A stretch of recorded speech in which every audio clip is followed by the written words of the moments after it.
Topic of our Dhamma talk today is Sīla. And Sīla means what? Virtue, morality, yes, or ethical conduct. And this is a topic that is not necessarily always popular among meditators.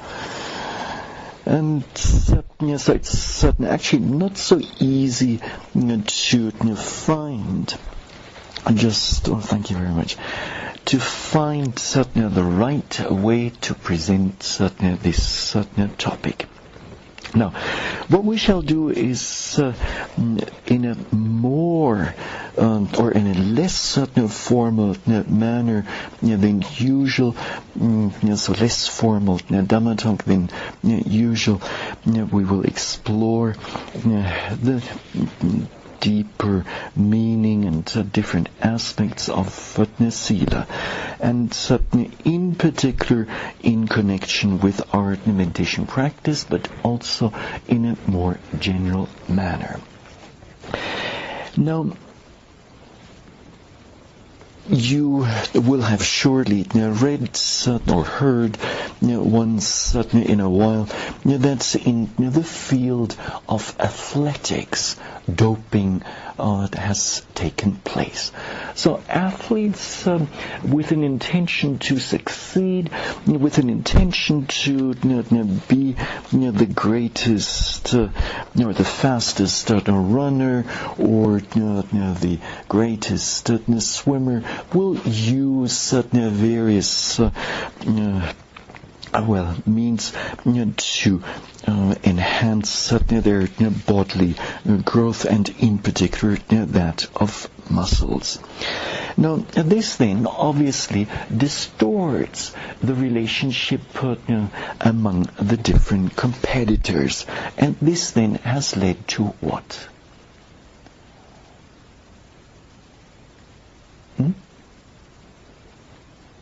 Rules against it? Yes, there you go. Rules against doping. And then in the fields of like cricket, we have had in Asia just recently a very big scandal around match fixing.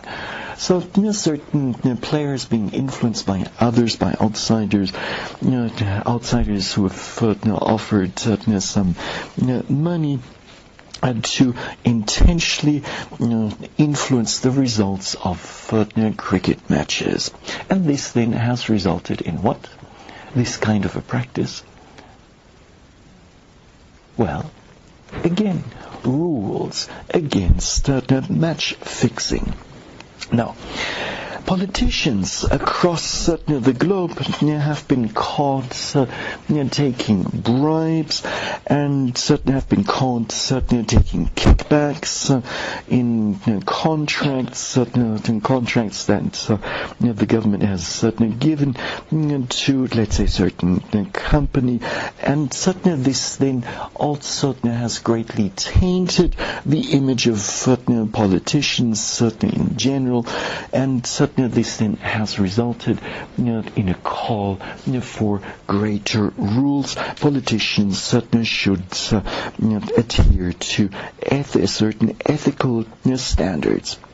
The same thing goes in the world of managers of big companies. Now, just a few years back, I was a bit surprised to hear that even the International Soccer Association, FIFA, has a so-called ethics committee which carefully watches over the proceedings during international soccer matches. Now, what about certain physicians? What about nurses? Do such ethical guidelines exist or not? Have there been cases of abuse or not? Yes. Yes? Could you elaborate? Well, there's plenty of, I think all physicians take the Hippocratic Oath, but on top of that we have multiple guidelines set by various medical societies and then by state boards to protect patients essentially and society at large. And I think there's been plenty of cases, for example, the guy who gave Michael Jackson a substance that was not supposed to be used as a drug, and yes. One obvious example from recent times. Yes, okay, thank you very much. And so, and what about that Hippocratic Oath? What does it say? I'm asking out of curiosity because I really don't know exactly. I don't remember the original in full detail, but essentially that one undertakes to use one's learning and training for the good of the patient, that one will honor one's teachers who've been part of that training, and uphold the high standards of integrity.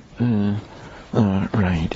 And then in the field of nursing, a couple of years back, there was a huge scandal that took place in Austria, Europe, and where apparently some nurses had nurses who were on night duty, and some of the patients in the hospital who were bothering the nurses by ringing the bell and calling the nurses to help them. Well, some of the nurses, please not all, decided to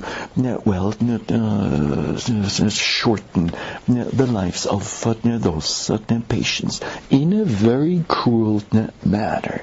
And I don't want to go into the details of this. And there were many people involved, or a number of the patients passed away.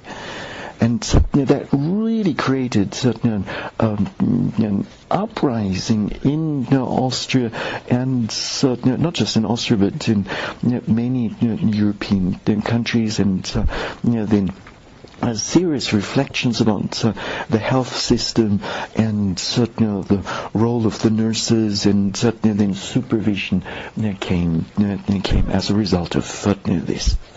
Now, and when it comes to the field of Vipassana meditation, where engaging in such a noble endeavor, purifying the mind, so one would assume that ethics are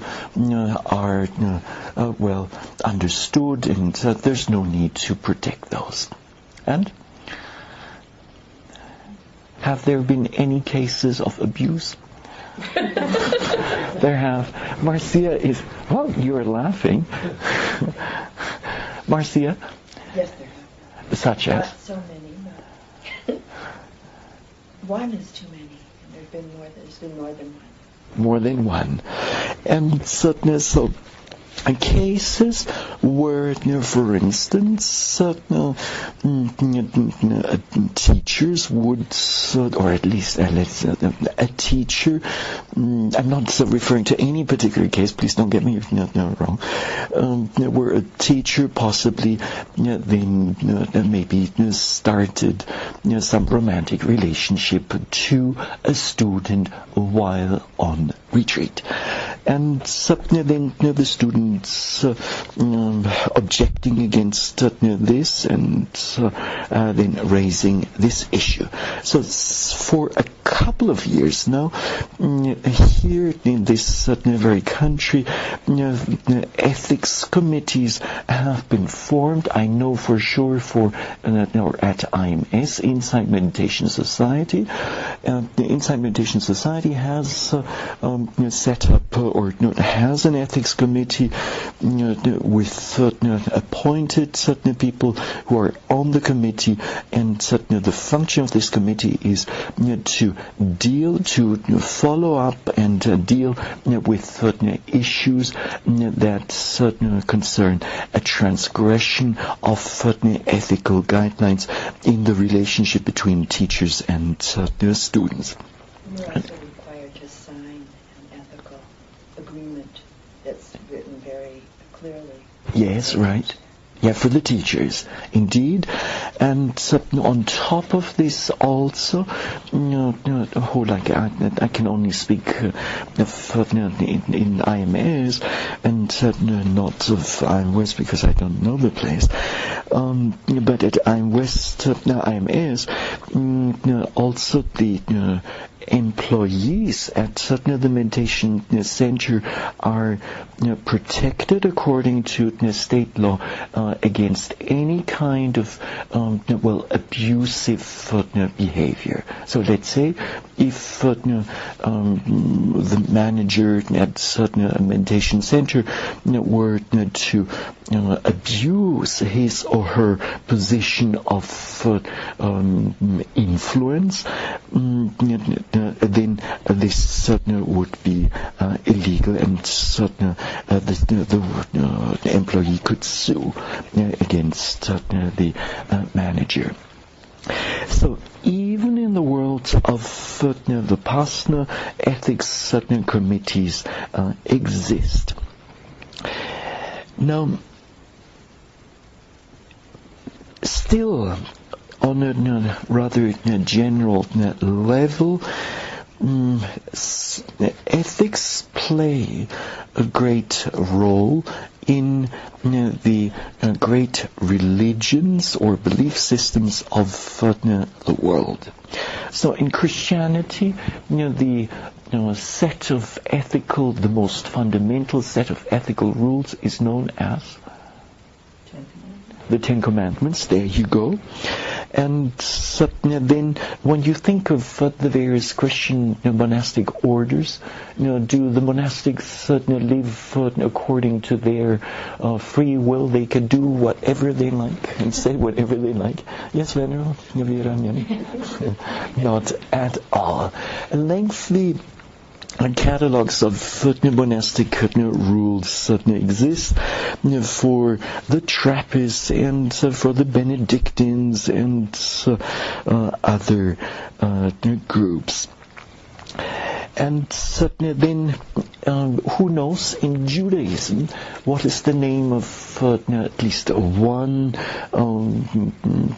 text that concerns or that regulates the relationship between God and human beings? Who knows? The Talmud. Talmud is one, and then to be more precise, the Mitzvah, the Torah. Anything else? The mitzvah, I've been told. So the mitzvah contains a number of regulations that clarifies the relationship between God and human beings. And pardon me? 637. And I was just about to say, I was told... But I don't think they follow all 600. No, probably not. And I was told in Israel that Theravada monastics pride themselves of having to observe 227 monastic vows, which is considered already a great number. When I got to Israel, one lady told me that this is nothing, your 227 rules. Just think of the 637 rules that believing religious Jews are observing. And including rules such as not using any electricity on Saturdays, which is your Shabbat, the day off. Now, in Islam, I've been told by one of our meditators in Lumbini, the texts that regulates ethical guidelines or ethical conduct are called Hadi and Sunnah. But please don't ask me any further than this. And then in Hinduism, yes, certain rules are there, or certain precepts are there that are supposed to be somewhat similar to the Buddhist precepts, but the text for this the exact text I'm not too sure. Does any one of you know? Those of you who have studied Hinduism before? No? Okay. Now, in Buddhism, the relevant term is your Sīla, and which, as we've said, that means virtue, morality, or ethical conduct.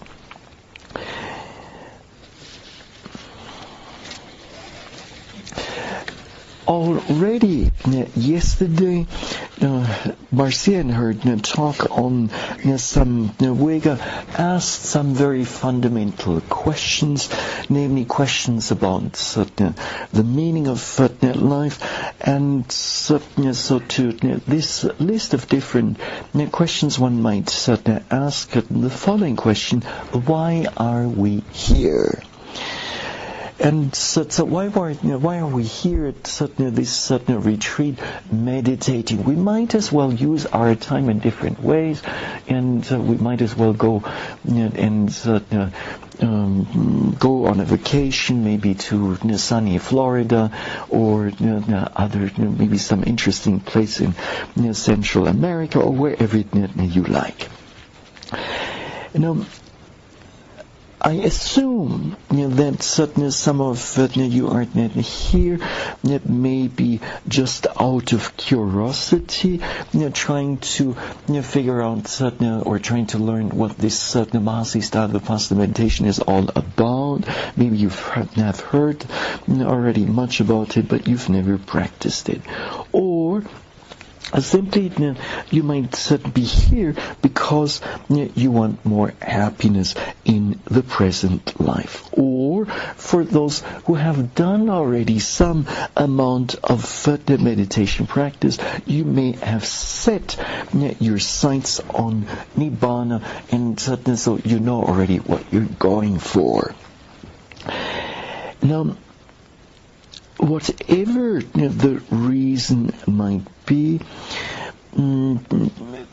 you then engage you might certainly engage in outside of this retreat in maybe samatha meditation, or during this retreat in Vipassana meditation. Now, the difference between samatha meditation, calm meditation, or serenity meditation, and insight meditation is that in samatha meditation usually we use just one single conceptual object, such as maybe an idea, like a quality, a virtue of the Buddha, of the Dhamma, the Sangha, or maybe reflecting on generosity, etc. Or it could also be an idea such as loving kindness, so radiating loving kindness to oneself and to others. Now, as said, it's a conceptual object and not necessarily an object of ultimate reality. And one stays in samatha meditation with this one object throughout. Now, this samatha meditation then usually leads to which result? To the jhanas, yes, indeed. So levels of a deep absorption. Now, on the other hand, when it comes to a short definition of Vipassana or insight meditation, then we do not use just one single conceptual object, but rather we focus our attention on whatever most predominant object occurs in the body or in the mind. So we're not creating anything, but rather we just observe whatever predominant object comes up, starting with the rising and falling movement of the abdomen, and then taking it from there. Now, the main feature in insight meditation is what? Is the development of what? Why do we practice insight meditation? See the three signs. To see the three signs, the signs or characteristics of dukkha and anatta, yes. So of impermanence, unsatisfactoriness, and non-self. And this then involves what? You don't just see anicca, dukkha, and anatta like this. wisdom. There you go. So, to develop wisdom, and as our wisdom unfolds, then after some days of intensive practice, those three universal characteristics certainly come up, and later on also other forms of understanding will be gained. Now, so in insight meditation, or we do insight meditation, and as a result of this, then intuitive wisdom arises. And then, does this mean there's no concentration arising? Does it mean this? Not at all. Intuitive wisdom does require what? It requires at least some degree of concentration, and later on in the practice even high degrees of concentration. So then when we compare those, or when we look at these two fundamental forms of meditation, we find that both have one thing in common, namely concentration. Now, if we are interested to develop, or whether we practice samatha or we practice insight, in both cases concentration will be necessary, and so we will have a certain interest in the development of concentration. Now, how do you develop your concentration? What would you do? Let's say your concentration at first is still weak, and so you want to strengthen it. Hold it on one thing for some time. You hold it on one object for some time, yes, indeed. And so important in this is that you just practice it as much as possible.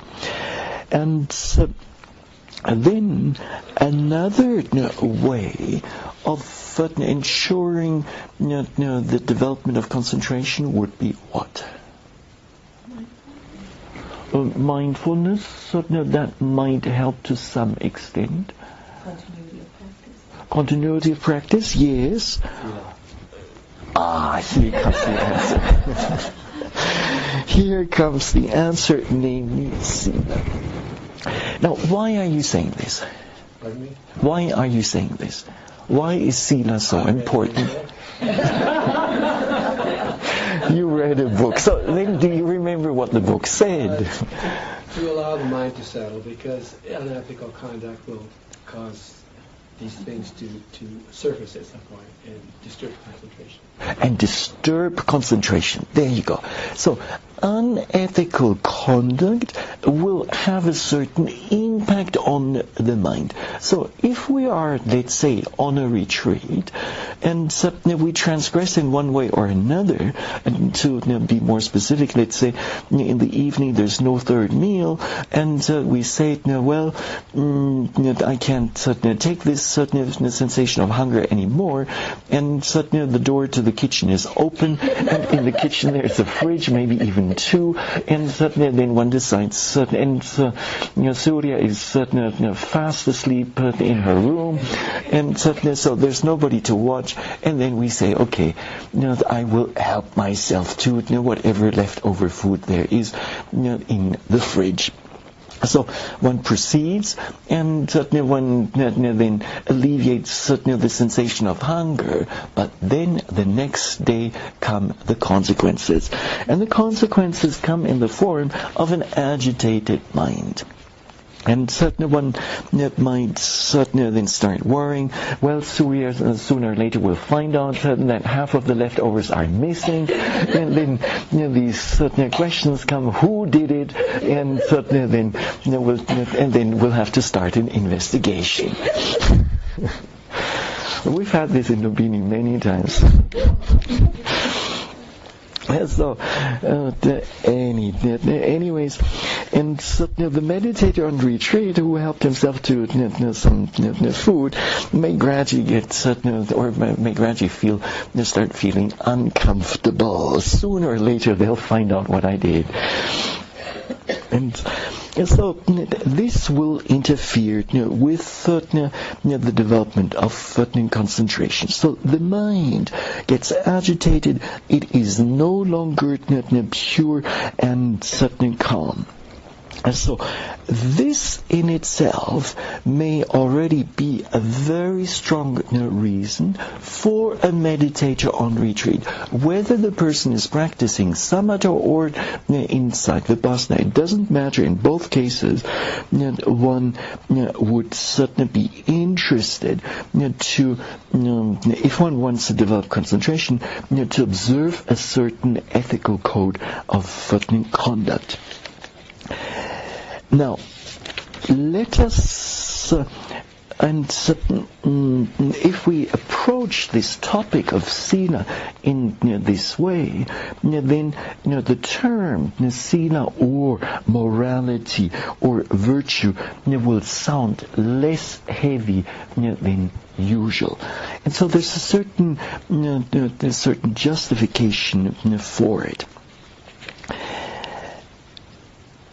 So then, why do we take the precepts in particular? Well, we can reflect in the following way that Sīla very much helps to purify our physical as well as verbal conduct, and then indirectly it might be seen also as a way to purify the mind, or to at least ensure pure mental states. Now, another way of looking at it is that being on retreat and observing the precepts, and on top of this, being mindful, and with this ensuring that the mind is pure, will lead to a great deal of purity, and maybe even a degree of purity that by far excels the purity of mind that you know from your ordinary life. And so please consider or take the purity that arises in the course of your meditation practice as something very special, very unusual, and something that certainly is worth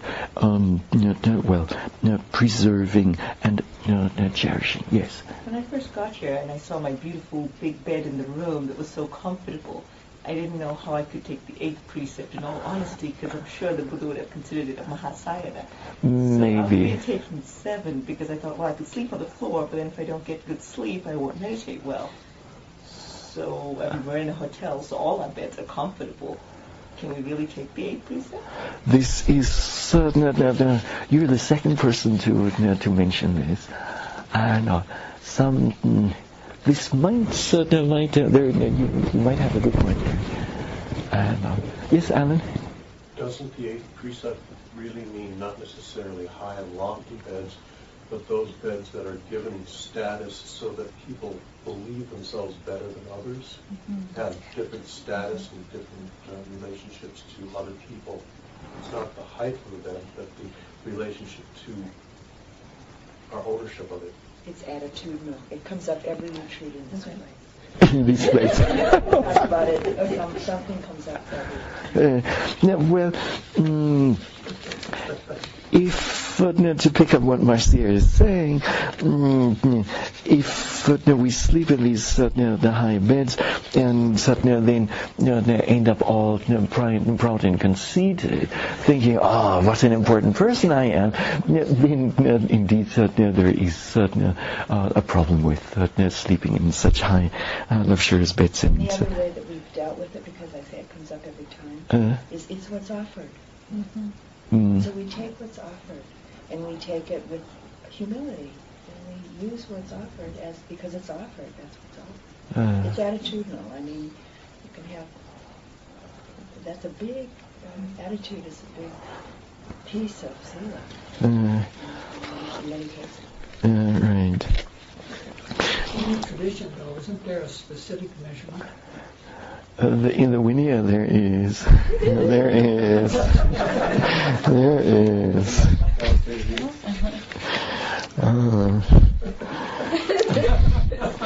Well, the Vinaya is for the monastics.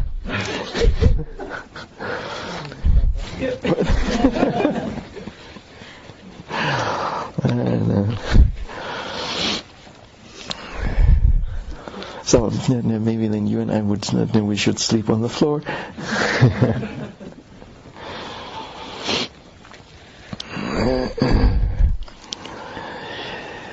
So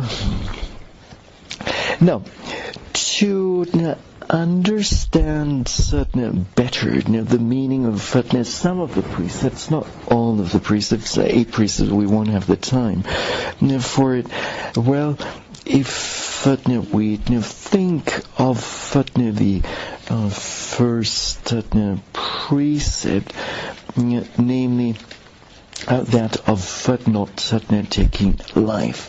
Obviously, if a person has taken the life of another human being and then goes on to meditate, this person most likely will have a really hard time and a lot of bad conscience coming up in the mind.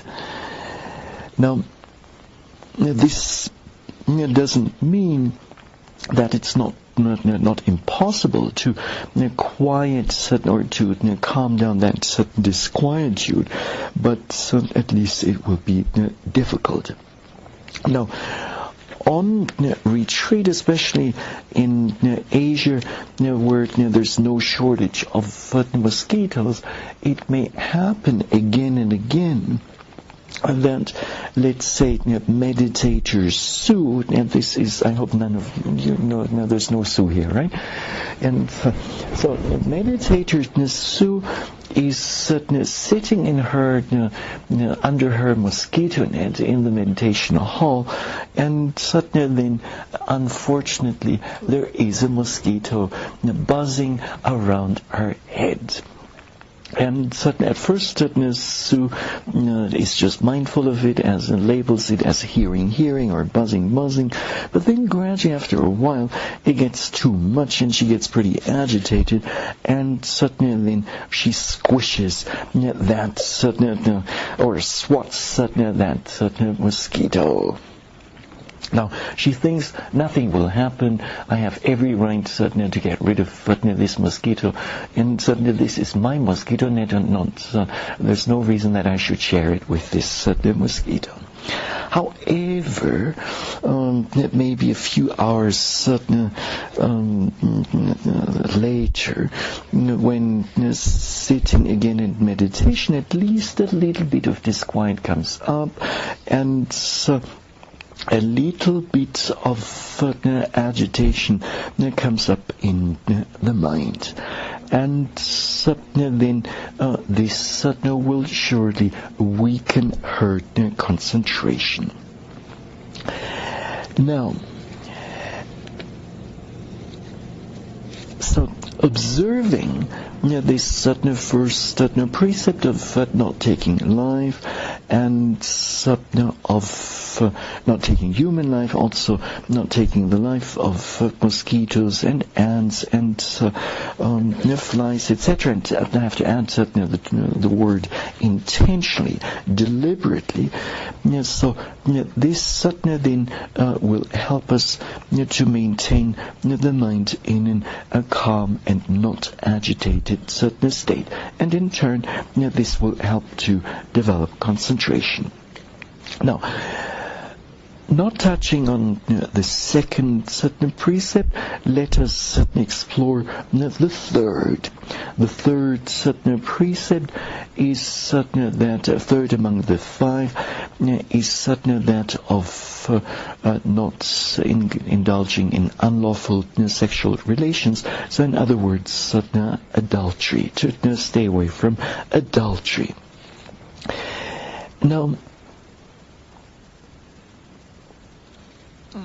the Buddha's certain teachings in this certain regard, Buddha's teachings on celibacy, should certainly not be mistaken or misunderstood as making a value judgment about certain sex, but rather should be understood as a way of helping to quiet the mind.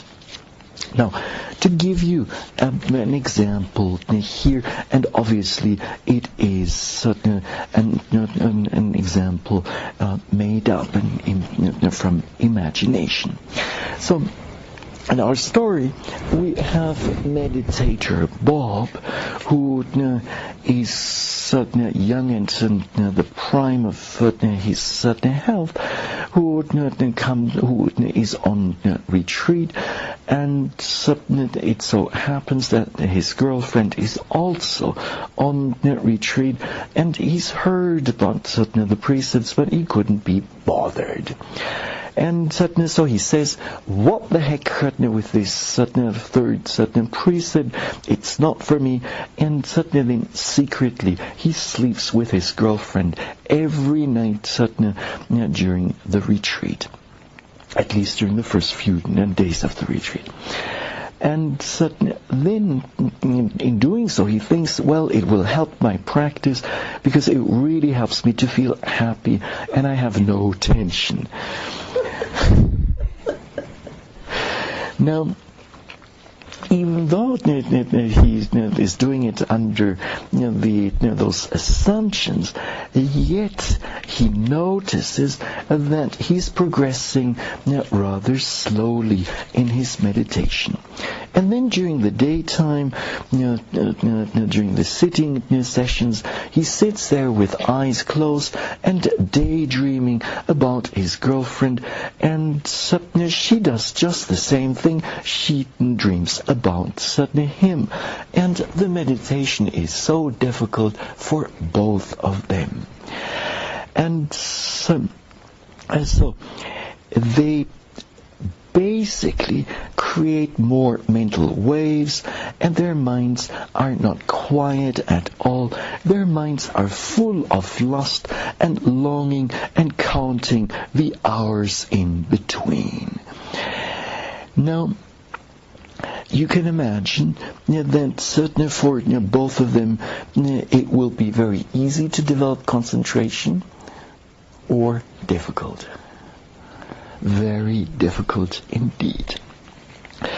And certainly so this precept of this third precept of not engaging in sexual unlawful sexual relations, and then on an intensive retreat like this, the third out of the 8 precepts says to refrain from all sexual activities. These certain precepts very much help to maintain purity of the mind. They help to help a meditator to remain totally focused.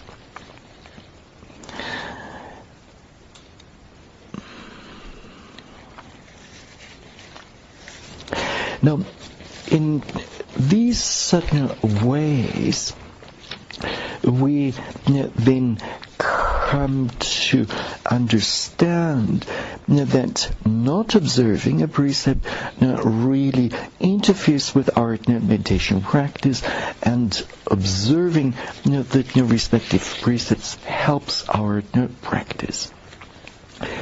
Now, there's also the fourth precept of or concerning right speech. And this precept too may be very important while on retreat, but also outside of an intensive retreat. Now, you might object and say, well, on the retreat, we're supposed to spend the day in silence, and we're not talking much except for the interviews. So why bother with right speech? It's automatically already observed. Well, not necessarily. While on a retreat, especially the insight meditation retreat, we develop mindfulness, and mindfulness includes mindfulness of intentions to say this or that. And even if we don't say things on a retreat, yet we might certainly say them outside of a retreat. So working with right speech and intentions to say one thing or another might be very helpful. Now, as mentioned already during the opening talk on Sunday, right speech, Samma Vaja, covers 4 aspects. So not only to refrain from false speech, from lying, but also it covers to refrain from what else? Yes, harsh speech is one, and what else? Malicious speech. Malicious speech, there you go. And idle chatter. And idle chatter, and backbiting, slandering. So malicious speech comes under backbiting or not? Yeah? Okay. So then we can say slandering, backbiting, malicious speech is number 2, and harsh, rough speech is number 3, and idle chatter is number 4. Now, just a few main points with regard to each one of those, and I'll try to keep it as short as possible. Now, in the case of abstinence from or abstaining from false speech, musawada viramni sikavanam samadhiyami, well, the determinative factor behind the transgression is the intention to deceive. If one speaks something false, believing it to be true, there is no breach of precept. Now, a lie can be said out of greed, out of hatred, out of delusion. So, out of greed, a lie aimed at gaining some personal advantage for oneself or close friends would be such a case. Now, a malicious lie intended to hurt or damage others then would be a case of a lie spoken out of hatred. And then a lie spoken out of delusion as a motive would certainly then manifest as an irrational lie, compulsive lie, or interesting exaggeration. So one overstates the case just to gain others' attention, or lying for the sake of a joke. Now, the Buddha's reasons against lying are the following. Lying is disruptive to social cohesion. Lies tend to proliferate, and lying, once one feels compelled to lie again, to defend one's certain credibility. And in the German language there is a saying that lie, and I'm translating it, lies have short legs. So you won't get very far sooner. Is it the same thing exists in the English language? No? And so... And one speaks a lie, and one thinks one gets away with it, but sooner or later, it gets revealed. So, as we've said already on Sunday, rather than engaging in telling a lie, we should adhere to the opposite certain qualities, namely that of truth or truthfulness, and then speak what is true, what is in accordance with facts.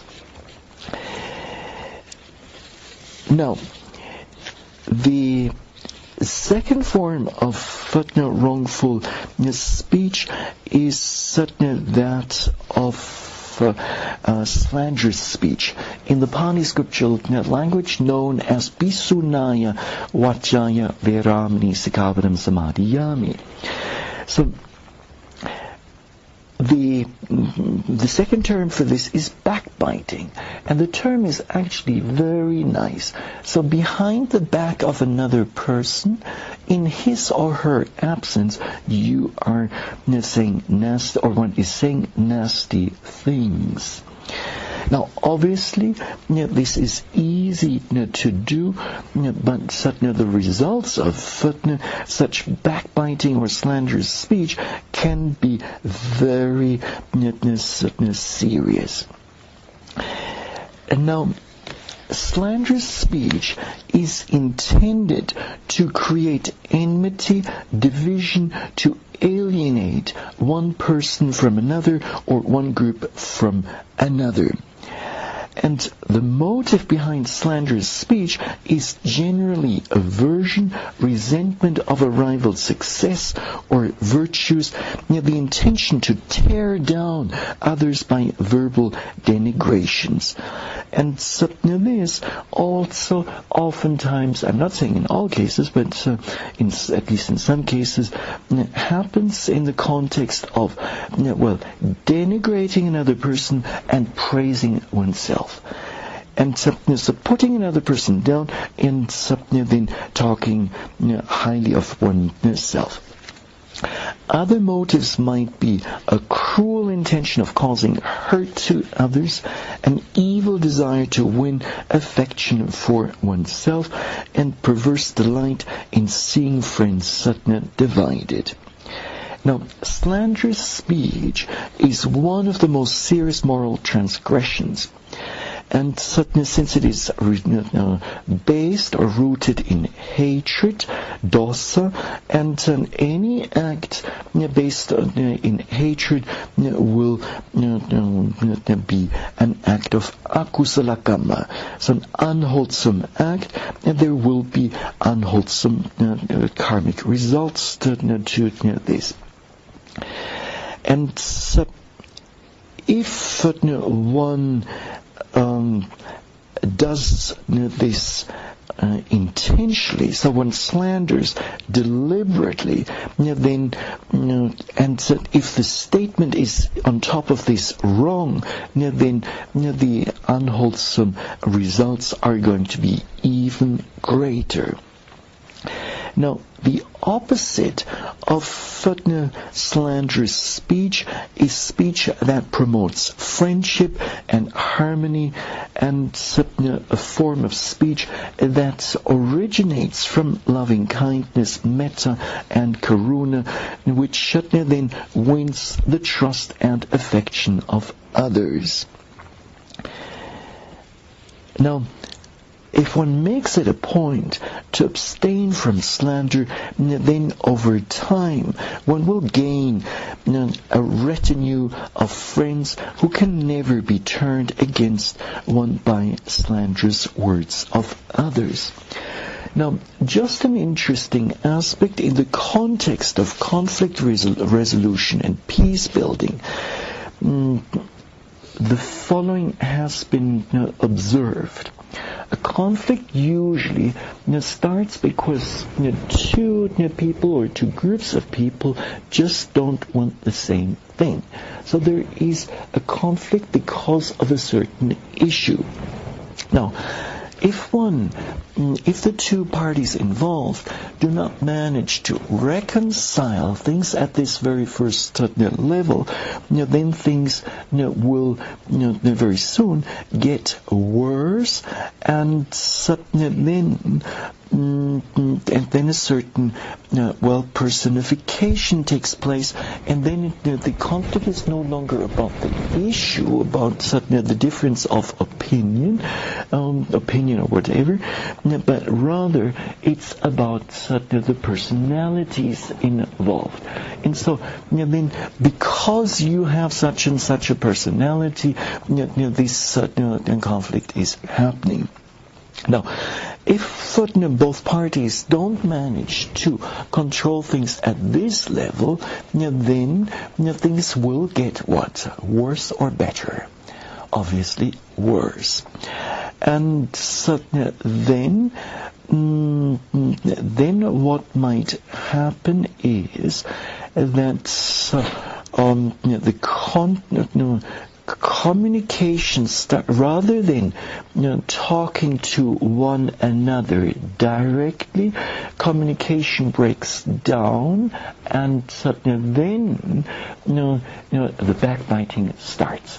And then, rather than talking to another person directly and trying to patch up or explain why one did so and so, then one starts talking behind the back of another person. So it is at this point that the slandering comes in, and that is already, in terms of conflict, or the escalation of a conflict, is already a pretty serious level, and one better make a big effort to control it, and to reverse this development.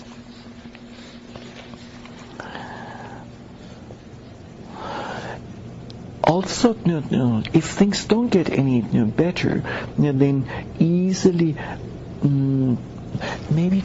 I just forgot one thing. Before the backbiting starts, usually something else happens, namely groups form.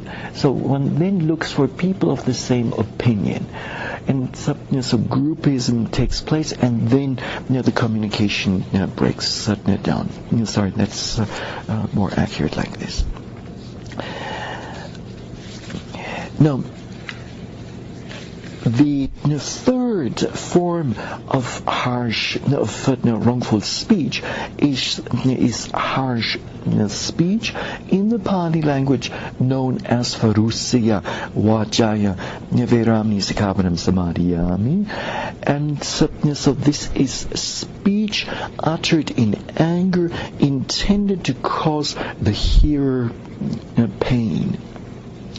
And so different forms of harsh speech could be distinguished, such as abusive speech, scolding, reviling, reproving another angrily with bitter words.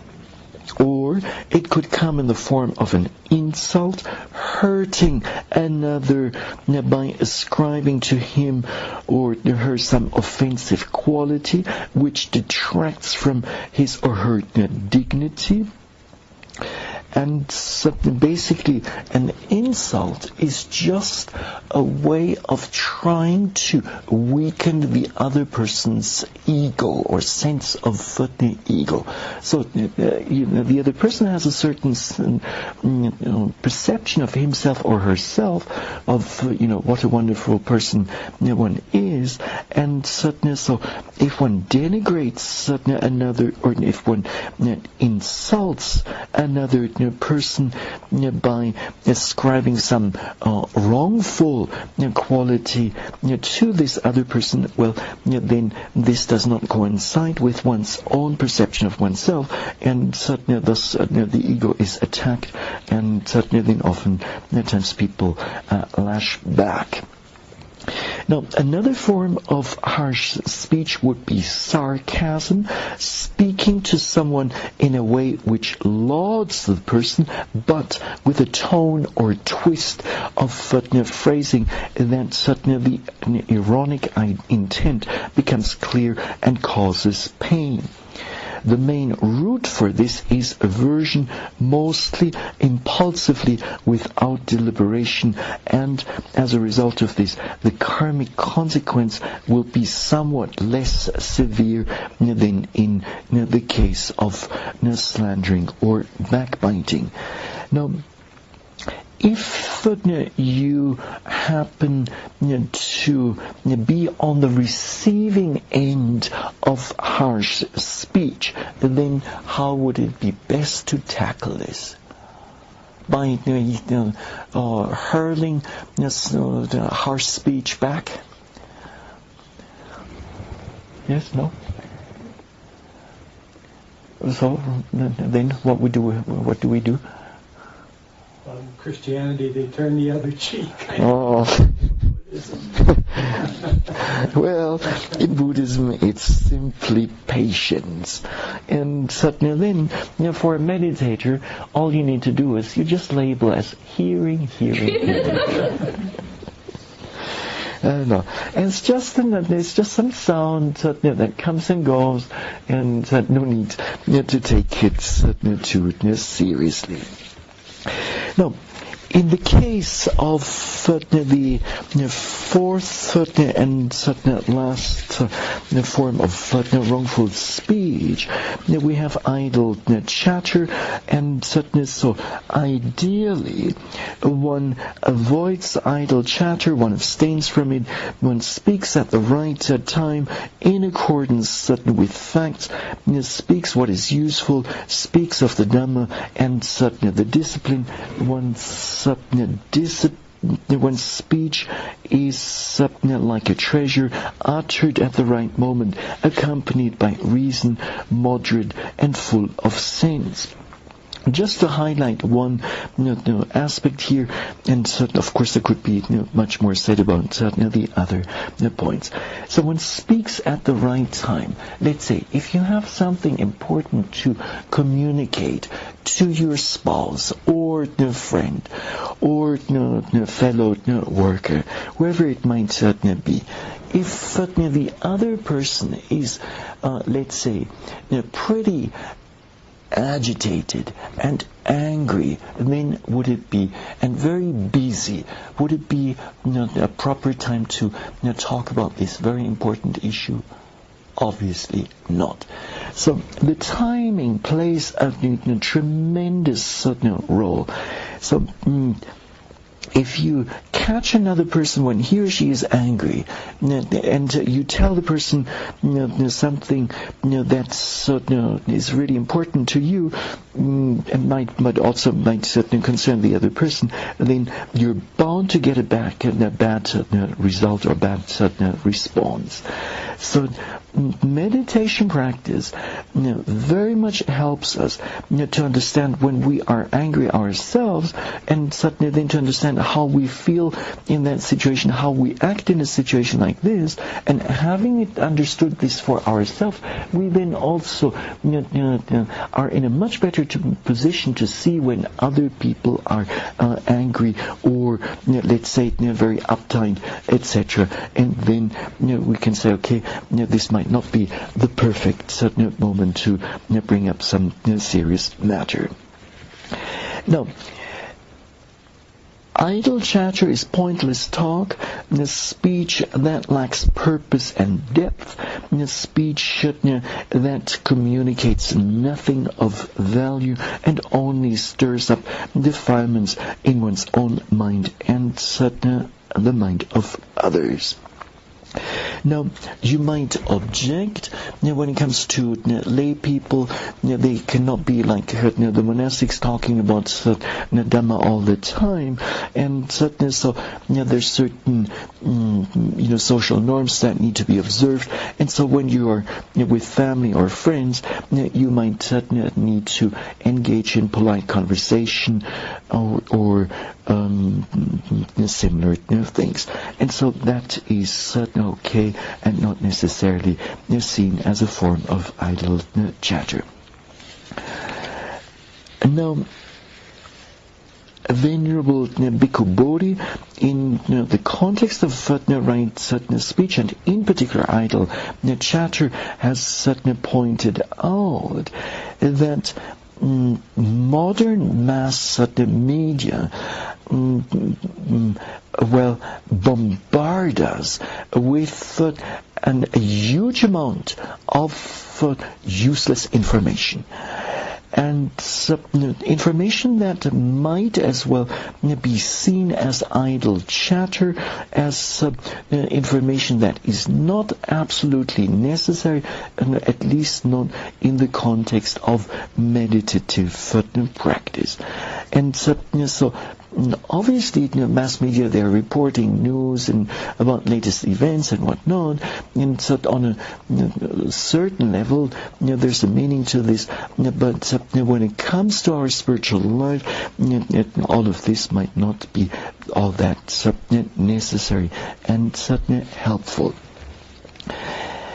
And this bombardment with information may actually take us away from the meditation practice, and it will cause distraction in the mind.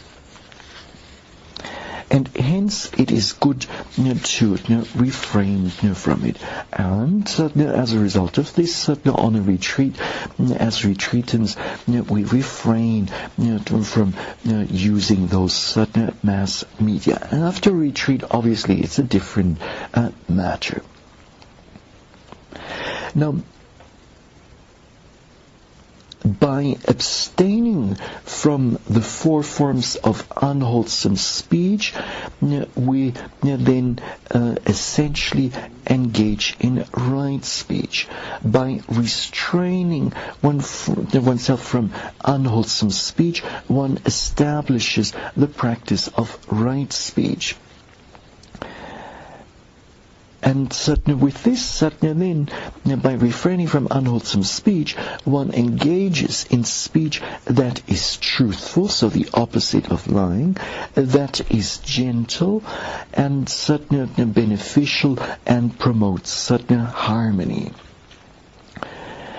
And in the presence of mindfulness from moment to moment, when we are seeing, hearing, smelling, tasting, touching, and thinking, unwholesome mental states, mental defilements cannot arise in the stream of consciousness, and as a result of this, we are not tempted to utter unwholesome words of wrong speech. Now, Venerable Dr. Rewata Dhamma has an interesting point to offer in his book, The First Discourse. Namely, he says that the attainment, the realization of the path of stream entry dispels false speech or telling lies.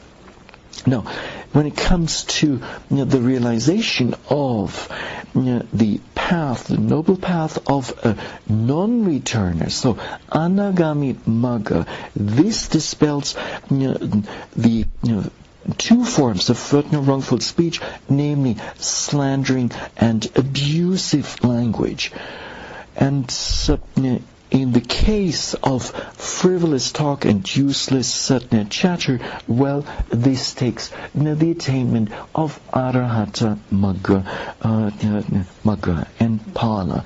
So, in order to deal with and put away with all four forms of wrongful speech, we actually have to practice up to a very high level. So, if the mind is impure, one is likely to engage in wrongful speech. If the mind is pure, one is likely to speak what is correct. let me conclude today's Satna Dhamma talk on Sīla, on virtue and ethical conduct, by wishing, may you see the deeper meaning of Sīla, may you embrace it as much as Satna possible, and Satna then may your mindfulness practice help you to perfect virtue more and Satna more, and eventually may all of us have perfect Satna virtue, where we neither transgress physically, nor verbally, nor mentally. And this is it for now.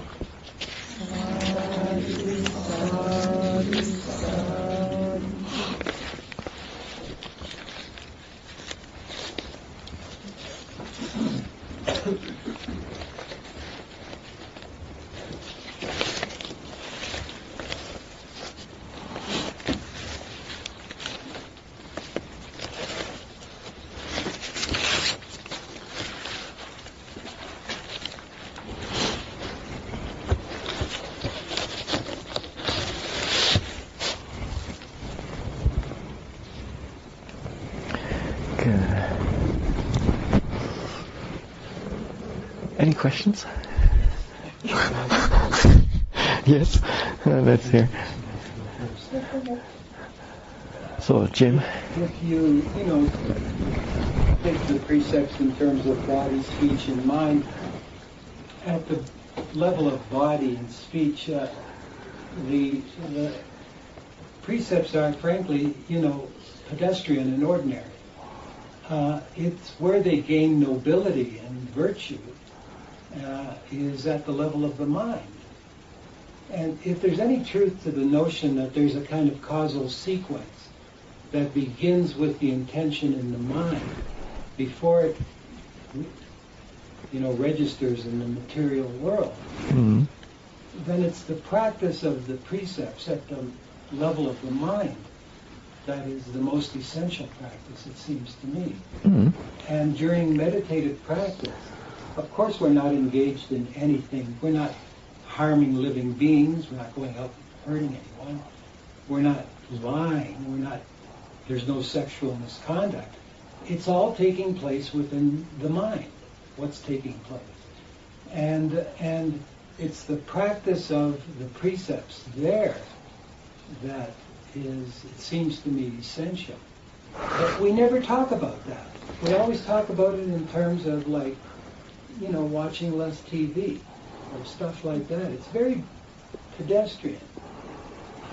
Well, one definition of virtue is indeed a mode of keeping, a mode of keeping the mind, and of particular keeping the mind and intentions. So we choose to keep the mind so that it's virtuous rather than non-virtuous. It's purity of the mind that we're seeking, and it seems to me. And so that was mentioned earlier on, in the context of wanting to develop concentration. No. But what you're saying, you're pointing at a certain important aspect. No. Yes? The fifth precept, I guess, is one a lot of Buddhists wonder about and would like to interpret more laxly. Yes, indeed. Intoxicants. What do you feel? I mean, obviously taking something to get intoxicated is clearly not in keeping with the precept. But in social occasions, giving a toast in someone's wedding, is it a hard and fast rule? Should we interpret it as a hard and fast rule and refrain from any alcohol touching our lips? Well, our teacher in Burma, he's pretty clear-cut about this, and he says, in order to maintain the precepts, one needs courage. And it's under circumstances you're describing, let's say, a wedding party where you're offered, let's say, some wine or whatnot, to have the courage to say, sorry, I'd rather go for a glass of orange juice. I don't know. So, people might get slightly offended by this, but in the end, the clarity of your mind is more important. I don't know. And at least for those who practice to quite some extent and who value the purity of the mind, they will not want to compromise with this anymore. No, not even for some a social reason. I know it's a frequent occasion for big discussions at the family dinner table or so, especially in countries like France or Italy or Belgium, where there's a habit of people of drinking wine together with the main meal. And so one should at least try to, and even if one doesn't convince one's family, at least for oneself, one doesn't drink the alcohol. Yes, Marcia? What happens if our mindfulness gets really strong and clear and pervasive is that, for instance, a half a glass of beer or one glass of wine, you see how it affects the mind. Mm-hmm. 3 sips of wine, you really can perceive what it does to the mind. Mm-hmm. And if you really appreciate the clarity of mind, you don't want it. Right.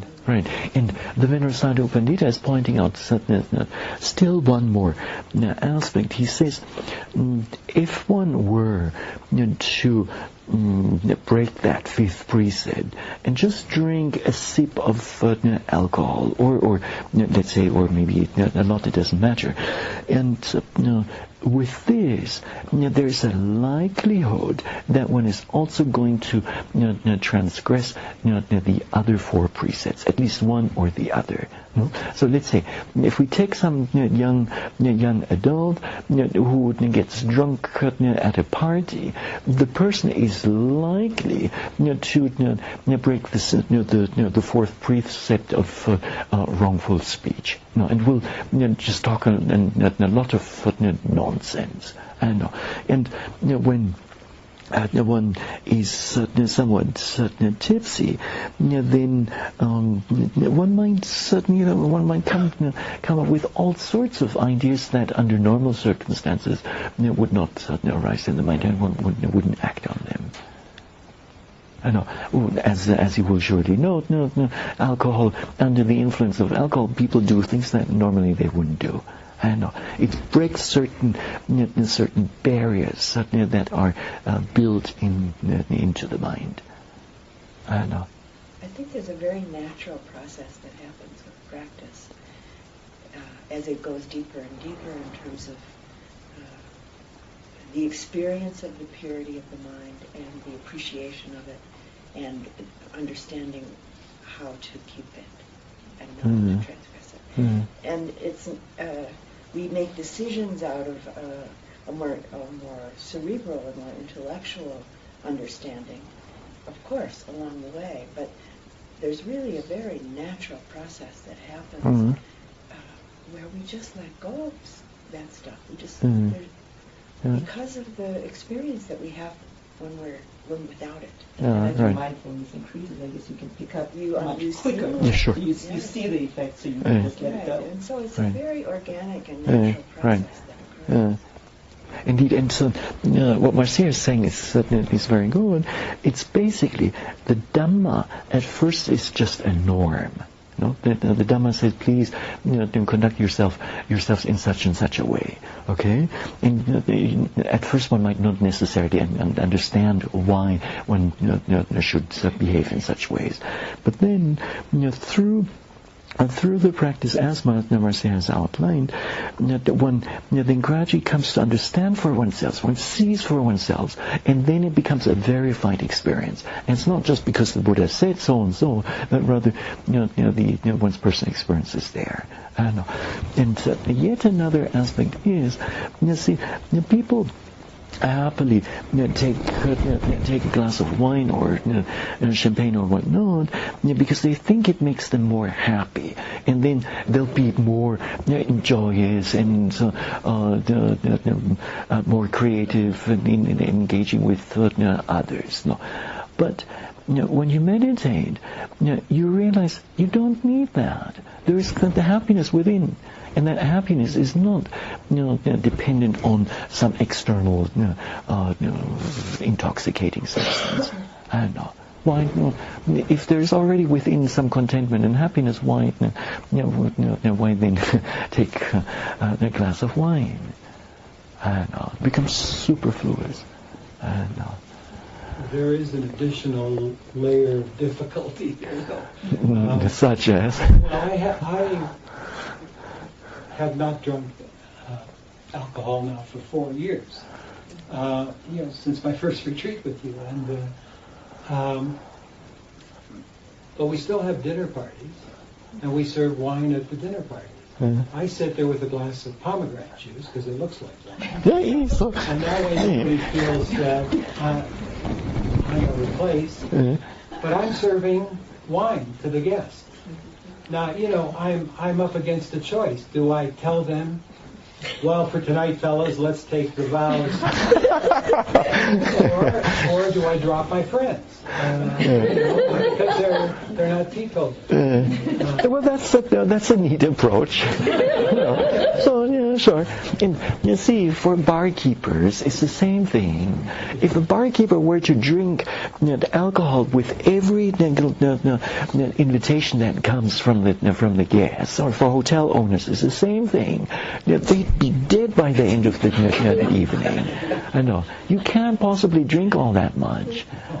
I know. And so it's common practice, apparently, at least among some barkeepers, to instead of drinking straightforward alcohol, to drink something that looks like it. I know, non-alcoholic beverage. I can respond to Steve. I had my 70th birthday party in December here. Oh, what did you do? That's what I'm going to say. And I don't drink at all, and I did not want to serve alcohol. So I made it clear on the invitation. It was a big dinner party with 40 people. Many of them liked to drink some, and some maybe a little more, and some maybe a little more. But I did not. I said, there is no alcohol served. Surya cooked a fabulous meal. And I also didn't say BYO, bring your own. But I did not say don't bring your own.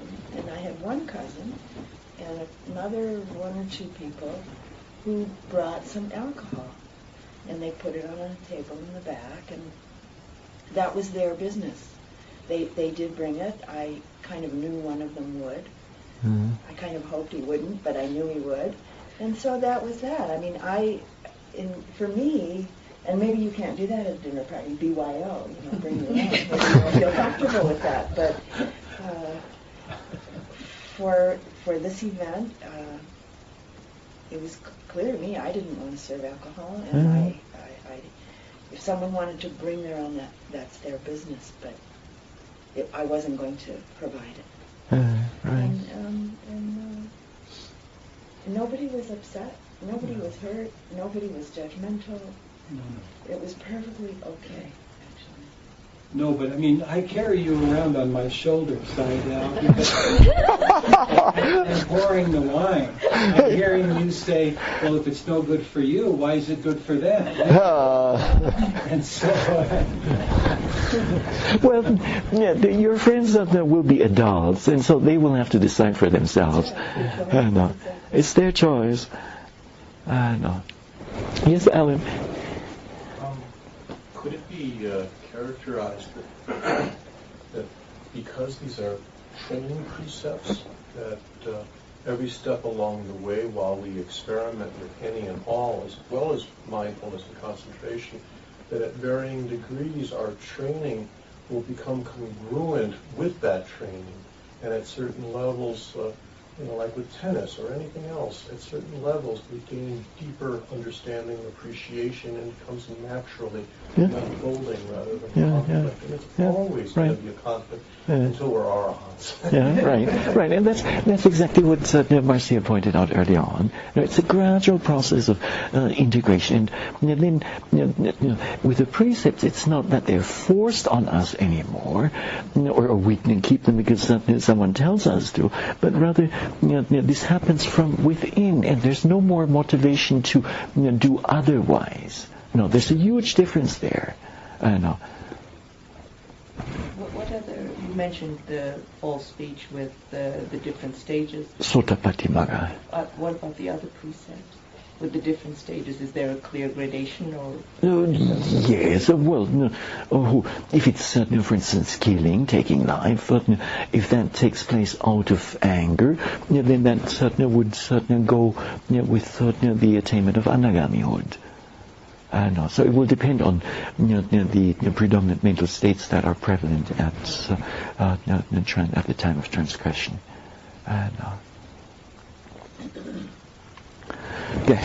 Yes, Venera? Go back to Viranyani. Back to the talk. Intoxicants. Oh, intoxicants. Can you please clarify a muddy area? What do you call an intoxicant? Does nicotine count? Does caffeine count? Does betel nut count? Or is it just alcohol and drugs that very clearly have a strong mental effect? Is there do the commentaries or sub-commentaries say anything about this, or do you know any kind of anything that Sayadaw might have said?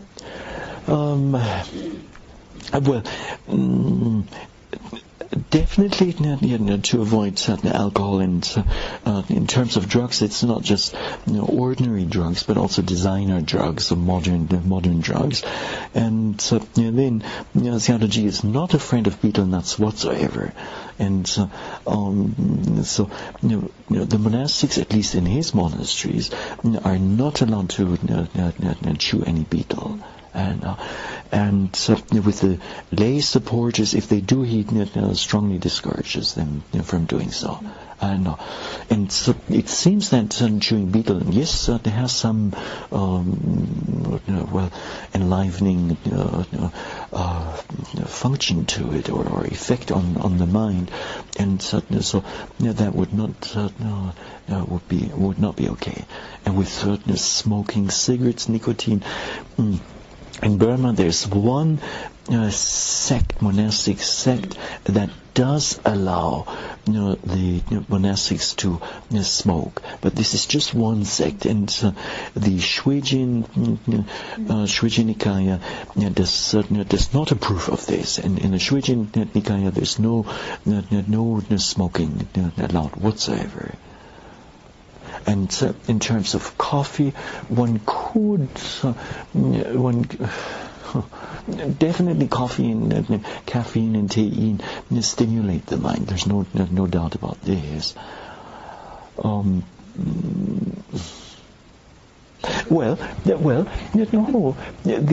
in the Mahasi tradition, there's no drinking of coffee and black tea after 12 o'clock noon, and because the Mahasi Sayadaw sees it, he explains it as a form of solid food, which is somewhat difficult to understand, but for sure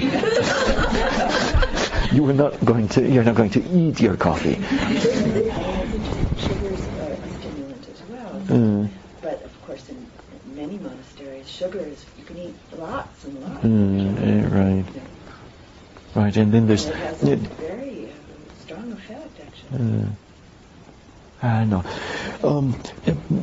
As another, so no coffee, no tea after 12 o'clock noon, which is a rather strict interpretation of the Vikala Bhojana precept.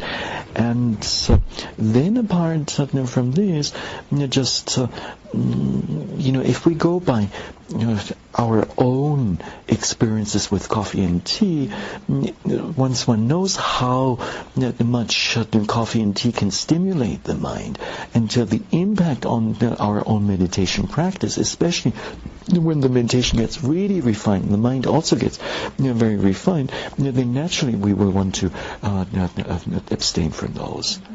Maybe on occasion a cup of coffee in the morning, but that's about it. But that's this is it's up to the individual, of course. I'm not an expert in terms of commentaries and sub-commentaries, so I don't know what is mentioned there. So as yogis on retreat, it doesn't constitute an infraction to have tea in the morning or something like that? No, usually not. If it's certain within the allowable period of time. But as you will know, in some monasteries, like in Thailand, drinking coffee in the afternoon is okay, and eating chocolate is also okay. So there are different interpretations there of the same rule. Not if they're like monasteries in Thailand and Sri Lanka, both smoking, they don't have a problem with that either. Yeah.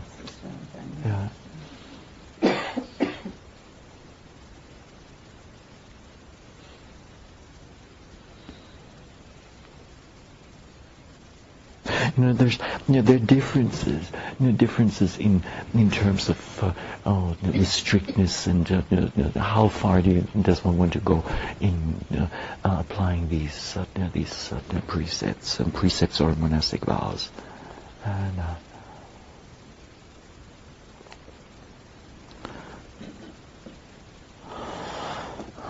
Well, in the end, I guess our diet then consists only of rice and drinking water and some vegetables, and that's it.